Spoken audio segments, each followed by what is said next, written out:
Hey everyone, welcome back to the channel. Behind me I have a 2018 Ford Explorer PI, which means this is a ex-police car, it's a police interceptor. Now this vehicle has a 3.7 liter V6 and it has around 100,000 miles on it, and today I'm going to show you how to replace the canister purge solenoid that's located in the engine bay. Now before we go ahead and begin, if you haven't subscribed to the channel, hit the subscribe button down below and definitely smash that like button because it helps the channel out. And with that said, let's go ahead and get started on today's video. So we are looking at our engine bay. We're going to be focusing more towards the middle or driver's side a little bit slightly. And our solenoid valve is right here. It's located right on top of the intake. There's going to be a connector for the electrical and a tube that feeds in for the evap line that gives us our vapors. But aside from that, it's pretty straightforward. It should be pretty simple to replace. So I have everyone set up in the best, I guess you can say, angle as I can. I know I can't really super zoom in, but we're gonna get a general idea of how to do this. Now, where I always like to begin on these is go ahead and remove your connector, push the little tab and pull it down. Now, I have replaced this connector. It'll be in a separate video. This tab was broken and we've had issues with the wiring, so I went ahead and I fixed up this connector. If you're interested in that, that'll be in a separate video. But once we remove our connector and slide it out of the way, the next thing that we're going to have to take off is our supply line for our vapors. You could probably call this a vapor line. And you will notice you have this green connector and it has these little tabs on the sides. Now there's going to be two tabs. What you're going to want to do is grab them with your finger, kind of like this, and pinch them inward and then push up. So we're going to do a pinch and a push. So let's go ahead and do that. And just like that, when you pinch and push, you should be able to slide it up and your line comes off just as easy. Now I know I can't get the camera in there, so we're gonna go ahead and just snap these back together, and you guys see our two little green tabs here. All you're gonna want to do is pinch and push just like that. It's actually a little bit easier when it's not on the line because there's not a lot of pressure on this, but just pinch them inward just like that using two fingers, and then as you push up, you should be able to go ahead and get that off. Now, if you're having any sort of leaks inside of your system, what you want to do just to make sure is check to see if your O-ring in here is not compromised. Now ours, let me see here, looking at an angle, looks pretty good. I don't see any issues with it. So our line is good. Now what I'm going to do is go ahead and pull up on it, kind of get it out of our little holder here. And we're just going to angle this downward.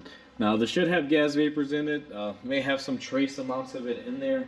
Obviously don't smoke around this job, or do something that could ignite the car on fire. Just as a warning, don't say I didn't tell you so. And now that we got that off, what we're going to do is take our 1/4 inch with an 8mm, and we can see here we got two 8mm bolts, and it's going to be just as simple as unbolting it. Now I always like to crack them loose, and they shouldn't be on there too tight.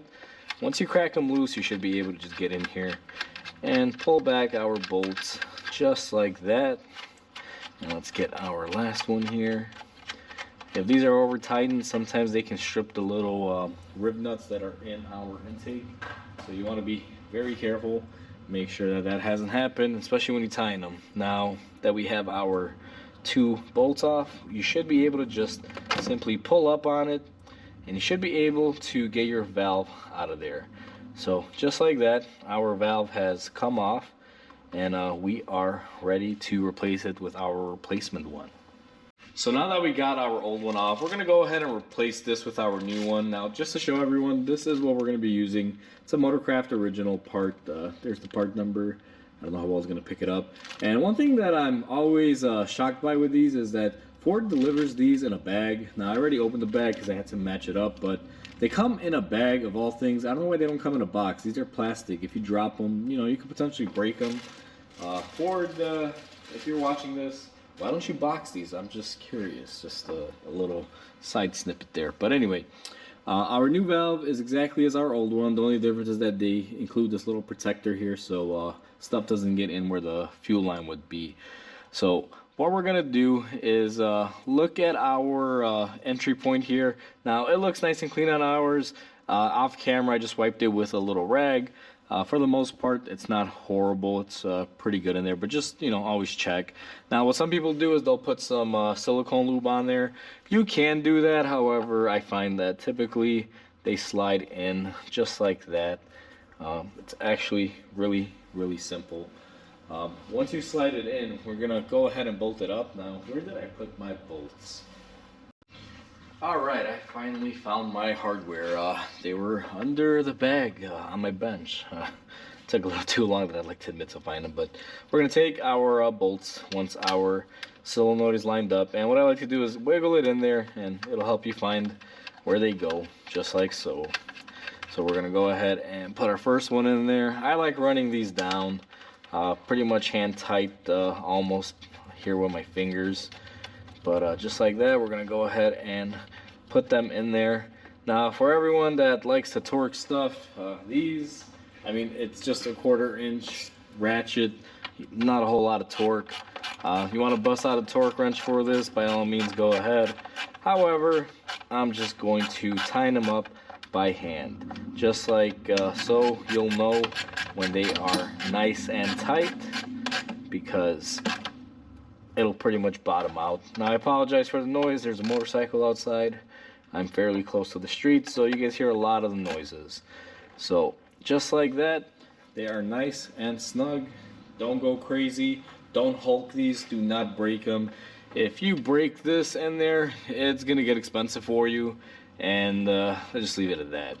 So now that we have that done, what I'm going to do is, if I can here, usually this little red protector is on there pretty tight.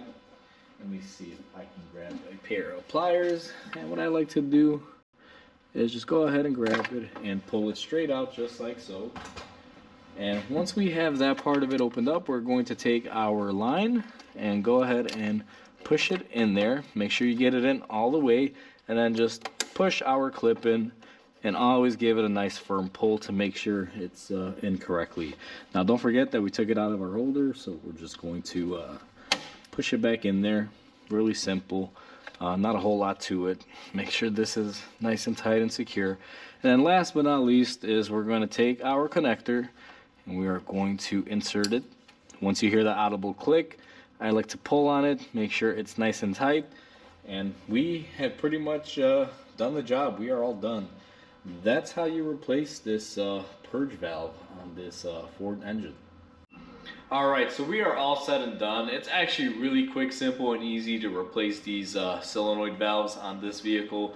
As you saw, 2 bolts, pop it off, remove that line, and it's pretty much as simple as that. Now, I know the line can be a little difficult, but it's really simple if you know how to get that clip removed. That's probably the hardest part of the whole job. Other than that, it's pretty straightforward. So hopefully this video helps you guys out. Hopefully everyone enjoyed it. Like always, comment, like, and subscribe, because it definitely helps the channel grow. And I hope everyone has a wonderful day, and I'll catch you on the next video.